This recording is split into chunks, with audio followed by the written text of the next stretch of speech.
Look here, the man recording video with a phone called Zone 3. He managed to make his way by stealth into a members-only restaurant where the big boss set up a meeting. Target quiet.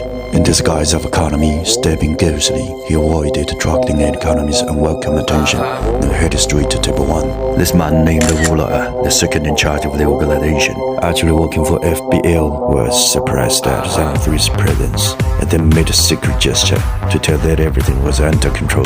The big boss smiled and said nothing, believing that everything was under control. Zone 3 smiled as well and said nothing, believing that was under the table. There was a C4 bomb planted there beforehand by my informer Dashan, who disguised as a waiter. Okay, let me put my cards on the table. I'm doing the voiceover. I am Zone 3 myself. Now it is time for you to know what was really going on. It began long ago, in a restaurant like which you will find everywhere today. There was a group of ordinary men who boasted and bragged when dining with others, and never cared if anyone else could take it. The school of bullshitting was uncalled, and the range of bullshit was all-encompassing. On a day they were served 3 plates of peanuts. The organization was formed. The Bullshitters Fraternity. That its membership and influence have reached all corners of this world with the rise of it. Throughout the long history, there have been great men who got bullshitters shut up at dinner parties. But a dragon slayer may degenerate into what they ever slayed. The listeners eventually became the talkers, and they all, without exception, had degenerated into bullshitters.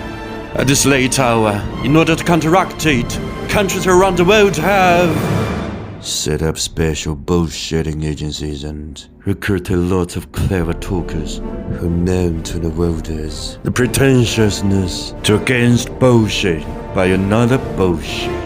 Today, pretentious Ula and I, pretentious Zone 3, with our silver tongues and peanuts, we're bringing an end to Lord Waterfall's reign as the big boss of the Bullshitters Fraternity. His eyes flicked from my face was like, I know who you are. Zone 3, the pretentiousness of FBL. That's when the battle began. Actually, I work for PI6. Its official name is Pretentiousness Intelligence 6. And 003 is my code name. I thought at least that I could have told it by my pretentious accent.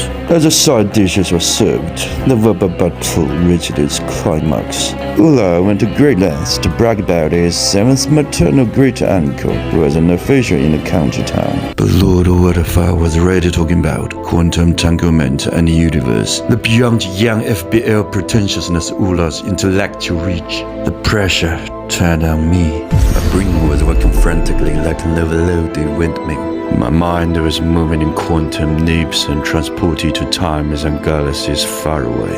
If I'm a quantum dot, then who's the entangled one? In a certain spatial dimension, I heard the soul of a double senior agent named Pangolin. Some Pangolin inspiration had come to me from way beyond the dimension of years and light years. I found my entangled one. I got away to topple Lord Waterfall, urging and forcing to join.